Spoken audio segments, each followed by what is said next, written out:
Good Tuesday morning to you. Welcome into Morning JOX. JOX 94.5.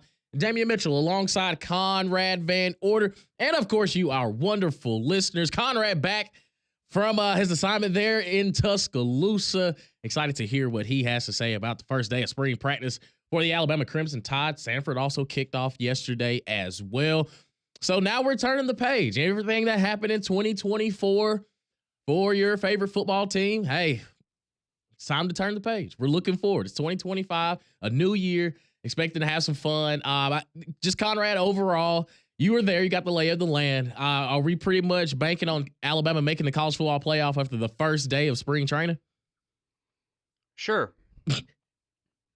They got like 13 guys injured, so I don't think now would be the ideal time to start the season, if I'm being completely honest. But I'll just say, look, it was nice to be down there, see the guys on the practice field. I didn't get to see any of practice. I did see like a little bit, kind of like through the fence or whatever, but on the drive-in. But it was good to be down there and feel like football's back. And I know it's spring, and we still have March Madness to go and all that great stuff that's going on with basketball. But it's cool to get down there and have the feeling of football being back and just hearing guys hitting each other, hearing the pads, things like that. And so it's cool to, kind of be there for, I guess the first official day of the second year under Kalen DeBoer. And, there's a lot of questions right now. There's a lot of potential. There's also, I understand, a lot of reason why some people are maybe a little pessimistic about how the season's going to go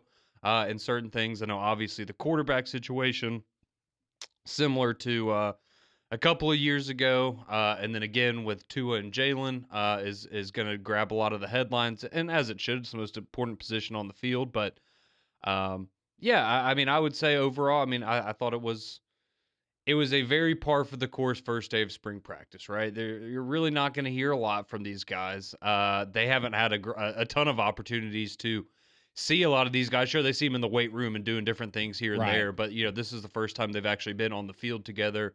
And there's a lot of new faces. But like I said, there are a number of guys that are dinged up and that are going to be limited or are going to be out of spring ball altogether. And, your Deontay Lawsons, Keon Sabb, Damani Jackson. I know Caden Proctor's limited.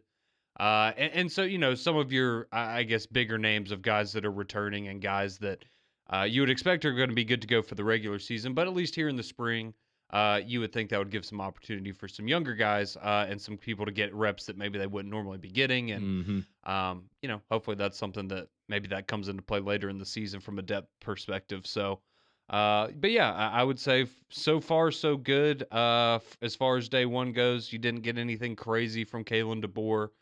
I think that, one thing that, kind of caught my ear that, it should make some people happy is if you remember the spring game last year for Alabama. It was similar. It wasn't just like a straight up scrimmage, but it was similar. It had some scrimmage elements to it.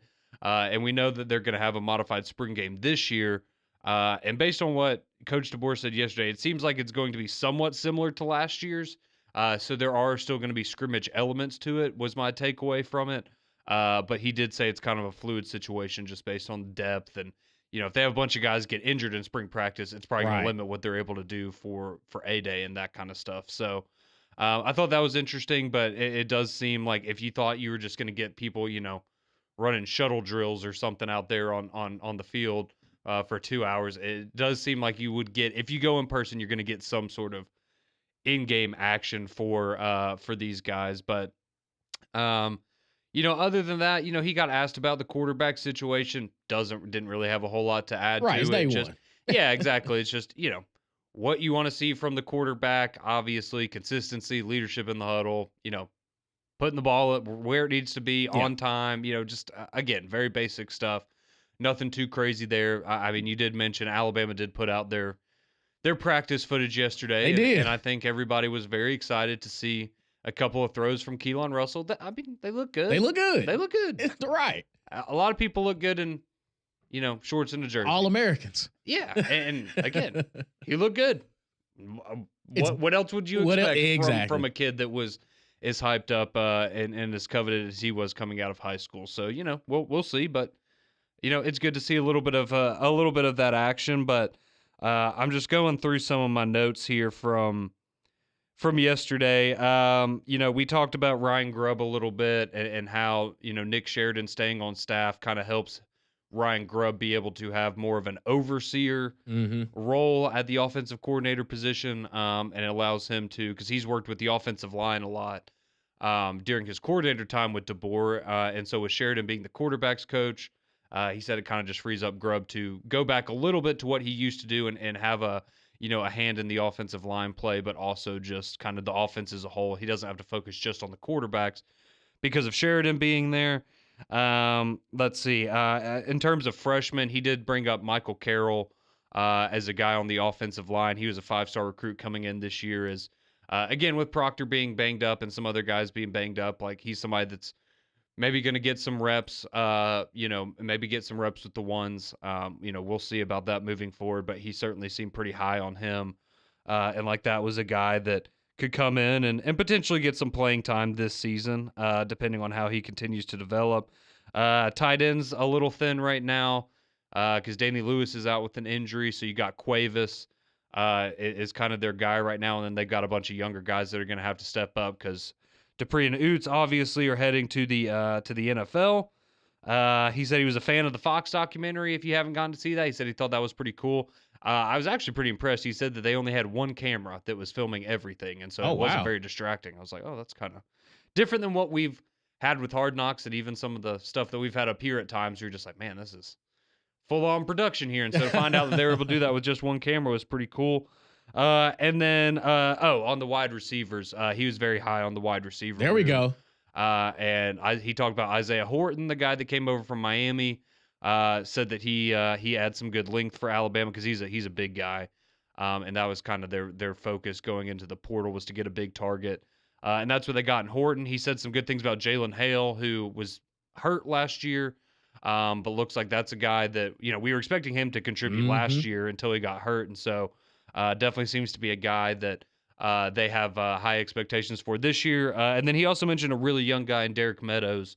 At the wide receiver position, who seems to be a little ahead of schedule and turning some heads here this offseason. So again, nothing crazy. Again, first day of spring practice. If you heard anything like, oh yeah, practice was bad, the effort was bad, like that's probably concerning. It's the first day of spring practice. Like you probably shouldn't really have to motivate guys to get ready to get out there and get after it on the first day of practice. So par for the course. There we go. I would say. So overall, good day one. Good day one. Appreciate you. I know it's muscle memory out there. I'm surprised y'all didn't have, y'all didn't throw anything on the grill. First day of spring practice. I thought the Darties were going to be pretty active on a Monday. No, it was pretty dead down there. I'll be honest with you, but it was. Didn't get a parking ticket, so that was nice. There we go. Got stopped by the train for about 15 minutes on the way home. So yeah, I would say I had, outside of going and, getting a Yellowhammer on the way home, I would say I had a pretty normal Tuscaloosa trip down there yesterday. So it was, but no, it was cool and getting to, talk to a lot of the media guys down there and all that stuff and get their thoughts on the season. So we will see. There's certainly a lot of question marks and a lot of reason for optimism, but also, based on how things went last year, rightfully some people are a little cautious about what their expectations should be this year. So it'll be interesting to see how this develops. But hey, I'm just glad to have, basketball. We got Auburn and A&M tonight. We got Alabama and Florida tomorrow. Really excited for all that. It's nice to also have a sprinkle of football on the side. Not going to complain about that. It is. It's pretty good. And when we speak of, the month of March, because we know what happens in March Madness, of course, NCAA tournament. But before that, we had the SEC tournament. We wrap up the regular season. Auburn on the road to take on Texas A&M tonight at 8 p.m. That game on ESPN. And I think for Auburn, because you've already locked up the SEC regular season title, I don't. Bruce Pearl doesn't strike me as a guy that's going to be, not going to say protective of the players, but I think he still wants to win these ball games. And I think he's going to put his starters out there and they're going to play their normal game. Because to me, That's what you're going to see in the ACC tournament, NCAA tournament, depending on how far you get. You're going to have to play these guys. And I do think Texas A&M is a talented team. They're kind of playing for that seeding spot in the NCAA tournament. And I think if you're Auburn, you don't want to give this Texas A&M team confidence, because the past couple games they haven't been hitting on all cylinders. And one thing they have on their mind is upset. And I think that their style of play can be irritating for a lot of basketball teams. Now you had the battle between them and Alabama where there were 600 free throws shot in the game. I don't expect that to happen tonight, but I do think Auburn still goes out there and handles their business as the number one team in the nation, especially after what you've been able to do. You locked up, you played hard. And again, if you're Johni Broome, you probably want to get back out on the floor to show everybody like, nah, I'm still here. But I also think the pieces around Johni have shown that no, this isn't just for show. Like, this is who we are. This is our identity, and I don't expect any drop off tonight against Texas A&M. No, I don't either. I'm just very intrigued to see how Bruce Pearl handles this situation. Because again, okay, let's say you're undefeated in SEC play. Totally understand you want to go for the undefeated regular season, and what that would mean. It would have been a monumental achievement. I mean, still, if you go 17-1, like that's really good. Mm-hmm. So I understand wanting to go for that. My expectation personally is I would think you're going to give your guys like 20 minutes, maybe let them go out there. Depending on how things look at halftime, maybe you let them come out for the first, handful of minutes in the second half and just kind of see if you can, if you're up at halftime, maybe you can build yourself a little bit of a gap so you can put some guys in, and still feel good about being able to hold on and win the basketball game. But, giving some guys that don't normally see a lot of minutes, or guys that don't see, themselves being like a focal point of the offense at points, giving them a run of it.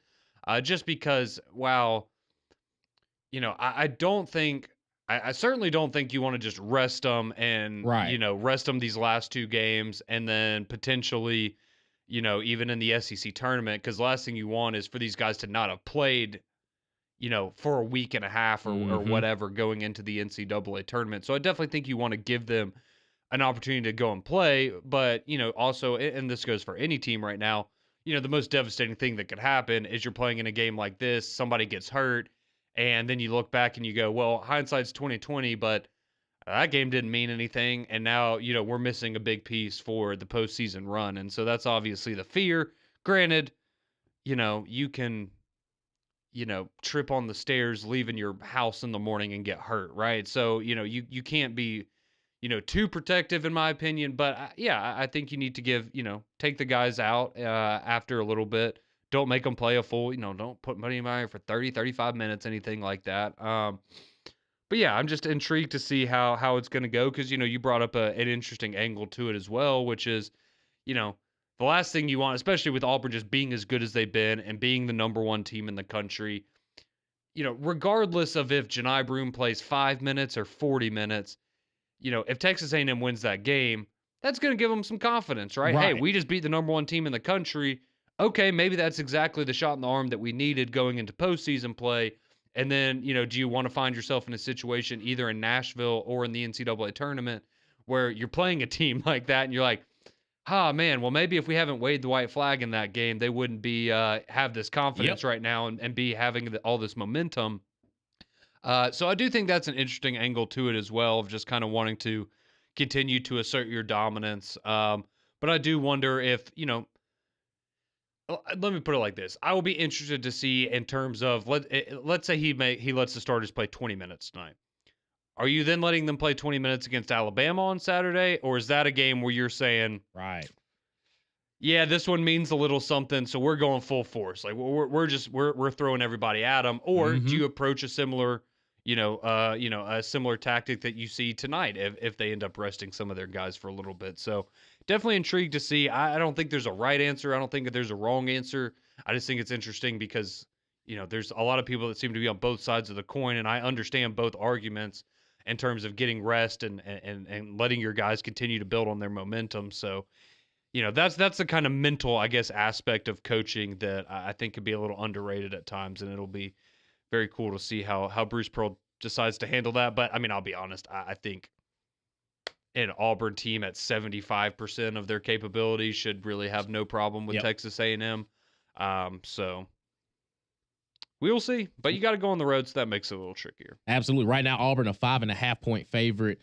Total is 149.5. Do with that information as you wish. But we have seen how the midweek has been in the SEC the past couple weeks. So, I mean, just looking at the rest of the slate that we have tonight, Georgia's on the road against South Carolina. Hey, if you're Georgia, don't think it's Arkansas. Sweet. Yeah, just ask Arkansas what happened to them on the weekend. LSU travels to Rupp Arena to take on Kentucky. Texas is on the road against Mississippi State, and Arkansas back on the road again in Nashville to take on Vanderbilt. So we have some pretty intriguing matchups tonight, and we shall see what it looks like. 205-834-9450. Your text message, your calls, always welcome here on Morning Jocks. We'll take a peek at some of these games in the SEC for tonight and also tomorrow. And also, if you want to ask Conrad about what he felt about it being back in Tuscaloosa for the first day of spring ball, we shall see. Want to hear from you. 205-834-9450. Keep it locked right here on Morning Jocks and Jocks 945.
621 here on Morning Jocks.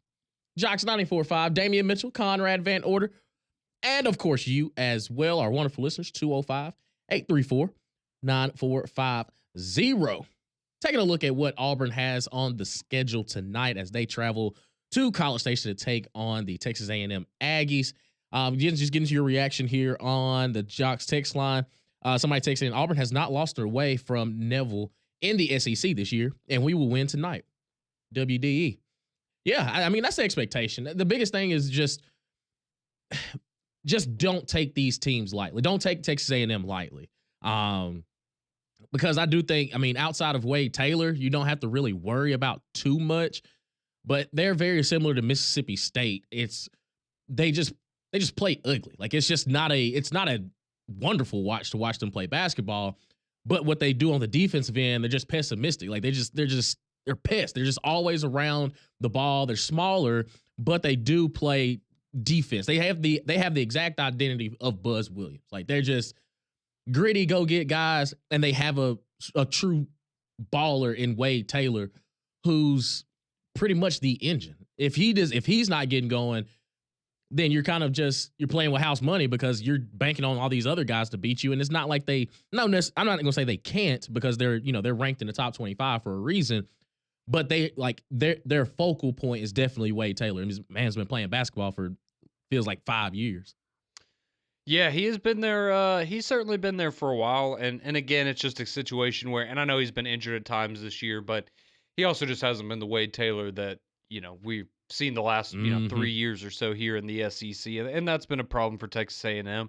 And they're also, I mean, they've lost 4 games in a row, so I mean that's we're talking a multi-week skid here at this point for Texas A&M, and it really I promise John Mack I'm not trying to pile on, but it's just it's unfortunate because I mean the end of the season they're having now is very reminiscent of what you had in football, where that was a team that 9 or so weeks into the season, we're sitting there going, looks like they might be going to Atlanta to play in an SEC championship. Had it on a platter. Yeah. Trip to Auburn later, home game against Texas later, and things just didn't quite end the way that we had expected them to for A&M football. And now here in basketball, it's a similar thing where this was a team, 3-4 weeks ago, you would look at them and go, okay, yeah. They have maybe a similar style to Tennessee, which has been a comparison I've made this year, where defensively, they're not as good defensively as Tennessee, but they're still good. And they're gonna be annoying to play, like you were saying.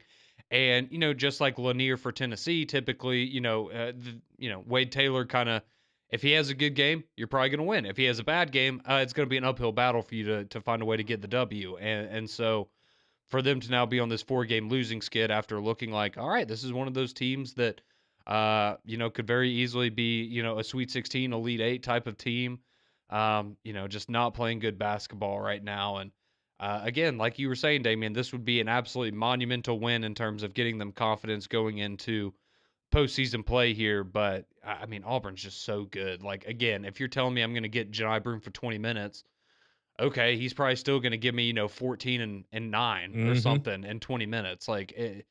So it's, again, it's just the strategy of this game, and I think the mental side of it from the Auburn coaching staff and how they handle it is probably the thing that I'm the most interested to see. But, yeah, again, this is, if you're Auburn, don't play with your food. You should be able to go and handle your business, even if you are getting some guys rest, because, I mean, this team just have no momentum. They really don't right now, and that's that's tough, and we'll see if Buzz is able to rally the troops and get them a big win here, because they certainly need it. You definitely don't want to go. I mean, they have LSU to end it, so you should be able to end the season on a high note. You would hope. You would hope, but you would really end the season on a high note if it came with an Auburn and LSU win back to back here. So we'll see, but I'm not too worried about the Tigers. Right. Another thing, just don't look sloppy too. You've already started to show you're the most dominant team in college basketball. Don't lose that momentum. The biggest thing I think anybody would tell you that's, had success, it's, getting to the top is almost the easiest part. It's staying there. That's the hard part, because you're going to get everybody's best shot. And like we're saying, the one thing you don't want to do is give this Texas A&M team momentum, because to your point, talking about the SEC tournament, what if they get on a run? Because we've seen them play for an SEC. We've seen at least them. Texas A&M loves getting hot when they need to prove a point in the SEC tournament. You feel me? Yeah. Think about it. Buzz Williams after playing a game, stayed up to about 2-3 in the morning writing a 17-page worded essay of why this team should be in the tournament. And it's like, okay, we appreciate this, but if you would have handled your business on the front end, you wouldn't have to stay up half the night and write a paper. It's a lot of wasted hours. Yeah. Oh, absolutely. Absolutely. And sidebar right here. Again, Vegas, it's a little, they throw you for a loop every now and then. But in the first game tonight in the SEC, on the SEC network, Georgia and South Carolina. South Carolina is a 1.5 point favorite at home. Riding the hot hand there. Yeah, I mean, I would. Like, how much are we? I'll be honest, I wouldn't play a dime on that game. But right. just based on what we've seen from Georgia at times. I mean, it's interesting. I mean, I guess the easy way to look at that would be, well, why would you not load up on Georgia? Because they still, trying to, this is, again, it's just one of those games similar to Arkansas where it wasn't going to, move you up a seed line or anything if you win. But if you lose this game, man, it's really bad. and so, yeah, that's kind of not for me, but for some of you. Yeah, have fun with that one. Do with it as you please. Just wanted to sprinkle that nugget of information. And speaking of seeding, 205-834-9450, the JOX text line, phone line's always open here. Fanboy texts in and says, so it looks like Bama can still get a number 1 seed with a win over Florida by reading reports. Yeah, I mean, I would think that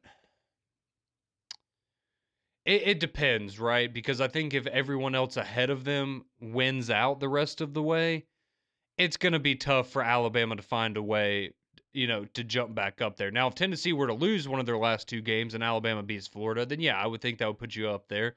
And I think, when the committee, when it comes down to it, Alabama's still going to have one of the best resumes in the country. So, there's going to be,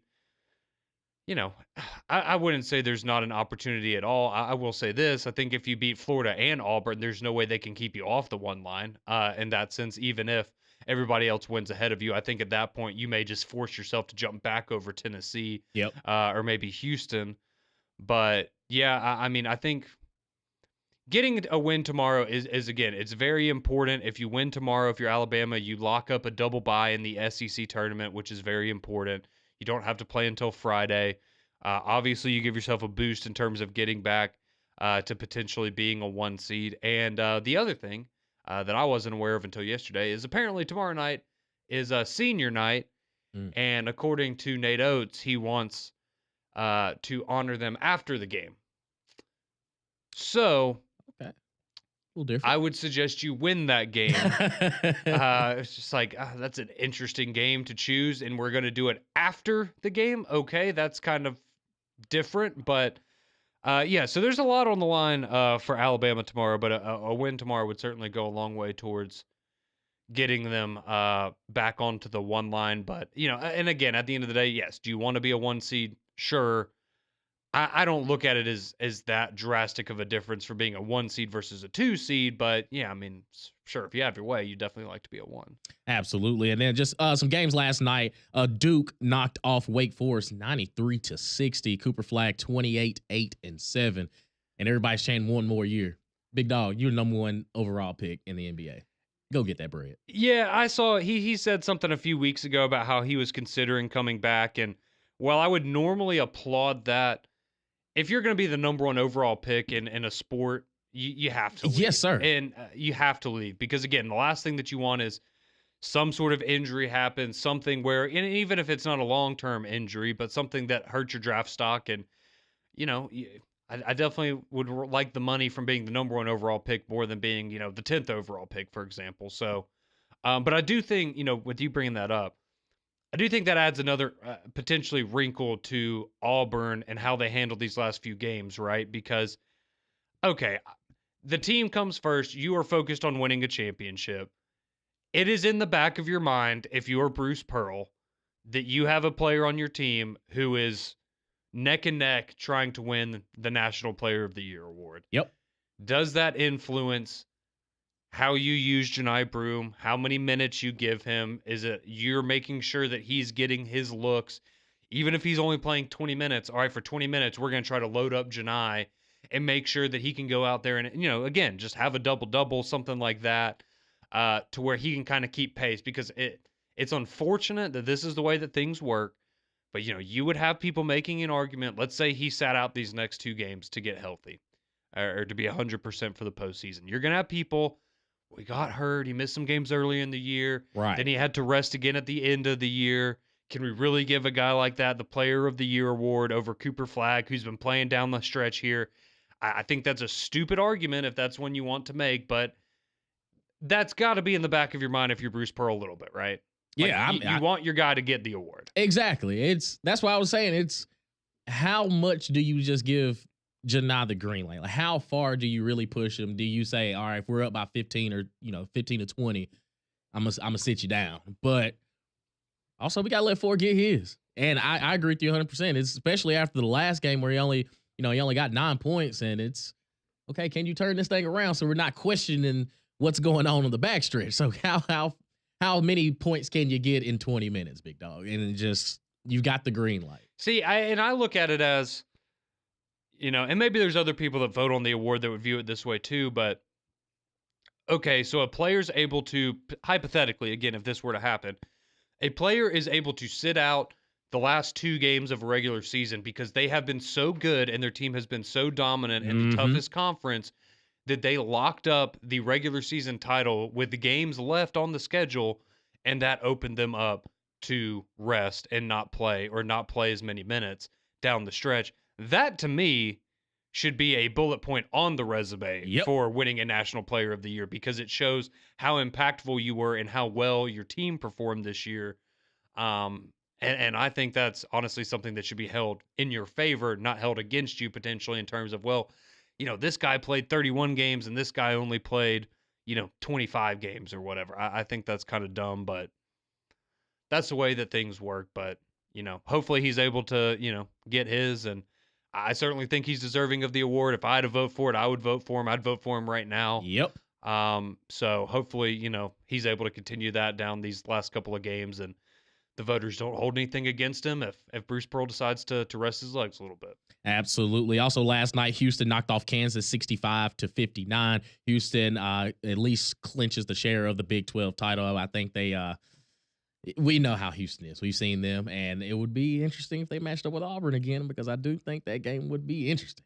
It would be interesting. I was about to say title. That's the thing is, I guess, like, the most what will end up being the most predicted or like the most popular championship picks in people's brackets is probably going to be Auburn and Duke or Auburn and Houston, and we've already seen both of those games this year. Yep. So that doesn't mean it's going to happen, but it'd be pretty cool to get a rematch. I mean, obviously, I think we all hoping for a different kind of a rematch in the national championship, but yeah, I mean, it looks like, I mean, honestly, like Alabama, Tennessee, Florida, you just go down the list. I mean, probably the top 5 favorites to meet Auburn in a national championship will all be teams that they've already played this year. Exactly. 205-834-9450. We'll continue the conversation on the other side. We see your text message, get to your calls. Keep it locked right here on Morning JOX and JOX 94.5.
6:38 here on Morning JOX, JOX 94.5. Damian Mitchell, Conrad Van Order, and you as well, our wonderful listeners, 205-834-9450. You can text or call in. I'll begin some reaction here. I think the big discussion between Cooper Flagg and Johni Broome of who's going to win the Wooden Award to be the National Player of the Year. Brandon texts in, he says, my thought is how can the announcers and others agree that Cooper Flagg is still leading the Wooden Award compared to Broome?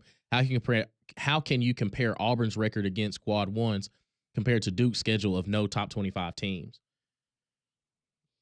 Yeah, I think because basketball is so different that I look at it like this. Johni Broome has played the absolute best in the best conference, and if he's not on the floor, Auburn looks different. Whereas Cooper Flagg, I mean, you can't really punish the team that he's around, but he ain't on the floor. Duke can still win by 30 against anybody. Like it's an overall impact. And when Johni Broome is leading the team in points, rebounds, and assists, he's blocks. Like he is the Auburn engine. And if he's not, not at 100%, he's still impacting the game in a positive way. Yeah, I mean, look, if I'm making the case for Johni Broome, I'm going, he's been the best player on the best team in the country for the majority of the season, and he's played in the toughest conference this year. Mm-hmm. And I feel like that's really kind of all you need to say. You know, I think with Cooper Flagg, and I'll say this, I do think that clearly, based on everything that I've seen this year, I think they are clearly the two best players. And I think that, you know, I also think that this is probably something that, you know, mentally for people when they're, you know, trying to, you know, make an argument for one side or the other. I think it's fair to say this. Who is the better basketball player in terms of who's going to go and be a star in the NBA and probably have a brighter future playing basketball? It's Cooper Flagg. There's no doubt about that. And that's no disrespect to Johni Broome. The kid's 18 years old. He's about to be the number one pick in the NBA draft. Right. Like, he is a generational player potentially. Johni Broome is the best player in college basketball right now. And I think that's the difference, right? Is Cooper Flagg is going to be the number one pick. There's no doubt that he's probably going to be, you know, a stud in the NBA. Johni Broome is, you know, maybe he can work himself into a late first round conversation at this point. But he may still be, you know, a second round pick kind of a guy. And when you're a second round pick kind of a guy, you're not going to be expected to go in and be the face of a franchise or go in and, you know, be a major contributor from the jump. But that also doesn't mean that for the game of college basketball, which is what this award is for, he has been the best player this year in college basketball. And so I think that's, you know, where Cooper Flagg gets a little bit of a boost over Johni Broome is just because, oh, you know, he's going to be the number one pick. And, oh, you know, how can we not give him the Wooden Award if he's going to be the number one pick in the draft and this? And he's only 19 years old and he's just a freshman. And all that stuff is impressive. And he is an excellent player. But when it's just, I mean, this should be a gimme, in my opinion. You have the best player on the best team in the country that's played the most difficult schedule or played in the toughest conference in all of college basketball this year. There's no world in which that shouldn't be the guy, right? I mean, just go and look at, you know, I would compare it to baseball last year, right? Who are the two best teams? The Yankees and the Dodgers. They played in the World Series. Aaron Judge, best player on the Yankees, won the MVP. Wasn't really a debate. I think it was unanimous, or it was almost unanimous. Shohei Ohtani, best player on the best team in baseball last year, won the MVP. Like, sometimes I feel like people try to overthink these things, and in my opinion, it's pretty simple. And I will say this: I think there's been times this year where I thought Cooper Flagg was deserving of winning the award, but now what we've seen from Johni really over the last month or so, I think has solidified it. And the fact that Auburn never had that stumbling point in the SEC. Yeah, you lost the one game to Florida. Okay, they're one of the best teams in the country. Like, I find it hard that you couldn't give the award to Johni Broome without admitting that, yeah, maybe the reason you're voting for Cooper Flagg is either because of his age or the fact that he's about to go and be the number one pick in the NBA draft. Yeah, getting some mixed reaction here on the JOX text line. Dwayne, he says, I'm an Auburn fan, but it's hard to look past Flagg beat Broome head-to-head. Yeah, I mean, the head-to-head matchup. That's a big part of it. Yeah, so Cooper Flagg and their matchup earlier on in the season, Duke knocked off Auburn 84-78. Cooper Flagg had 22 points, 11 rebounds. Johni had 20 points and 12 rebounds. They both did exactly what they were supposed to do. It's not like Johni Broome had 4 points in that game, right. And the reason Auburn lost is because he had a bad game or something. Yeah, right. It's I don't know. Like if I had a vote, I would say Johni Broome. I would, because I do think that you have to look at, okay, if he's not on the floor, is Auburn still have their record right now if Johni Broome isn't playing? Like I still think Duke is still one of the best teams in college basketball if Cooper Flagg isn't out there. I don't think Auburn without Johni Broome for an extended period of time, like he only missed 2 games, but if he were to have been out, let's say 7 or 8, this Auburn team will look completely different. I don't think that for Duke and Cooper Flagg. I don't know. I think now if you think about skill wise, yes, Cooper Flagg is by far more skilled, but I don't think his impact is as much, I guess not necessarily a detriment, but I don't think Duke drops off that much if Cooper Flagg isn't playing. Well, because Duke, I mean, the ACC hasn't been very good this year, Mm-hmm. and that's the reality of it. And I know, there's people that argue, oh, well, if Cooper Flagg was, if he was on Auburn's roster, he was, whatever, he would have done the same thing. Okay, maybe he would have, but that's not how it played out, right? Like one person had a much easier path to putting up the numbers they did than the other guy.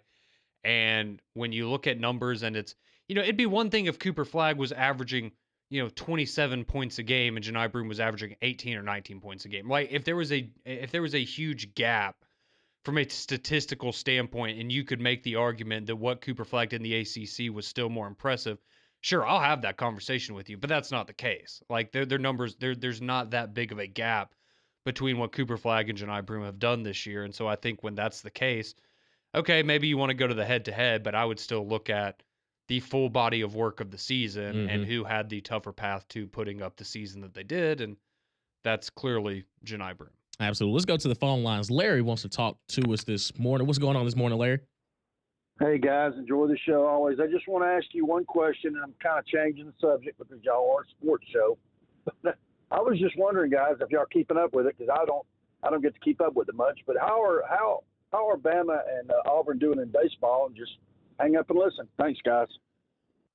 So they're doing well. I know yesterday the new top 25 came out. Auburn was 22, Alabama was 23. So yeah, no, I mean they're both starting off very hot. I believe Auburn is I think Auburn has 1 loss, and if I'm not mistaken, Alabama is still undefeated. They might have picked up 1 loss as well, but I mean they've started off really, really strong so far here. So yeah, I mean, yeah, Alabama's 12-0 and Auburn is sitting there with 1 loss right now. So just add to the plethora of good teams that you have in SEC baseball this year. So yeah. Absolutely. 205-834-9450. I guess we must have started some beef out here. Like it's a lot. It's a kind of a mixed reaction right here with Johni Broome. That's kind of and surprising to me. Yeah, and like to see like Dwayne, he's an Auburn fan and he's picking Cooper Flagg.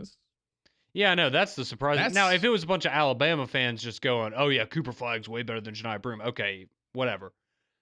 But yeah, to have, man, friendly fire. Yeah, and Richard from Hoover. He's a Bama fan. He says, I agree that Broome is most definitely deserving of the award, no matter what. So we just had an Auburn fan text in that they think Cooper Flagg should win it over Johni Broome, and an Alabama fan text in and say Johni Broome should win it. What kind of world are we living in? I know. But hey, this is college basketball. Who would have thought that Auburn would potentially have the best player in college basketball anyway? It's great to have this conversation. We'll keep it going on the other side. Keep it locked right here on Morning JOX and JOX 94.5.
6:51 here on Morning Jocks. Jocks 94.5. Damian Mitchell, Conrad Van Order here with you for a few more moments as we get you set for McElroy and Cubic in the morning coming up at the top of the hour.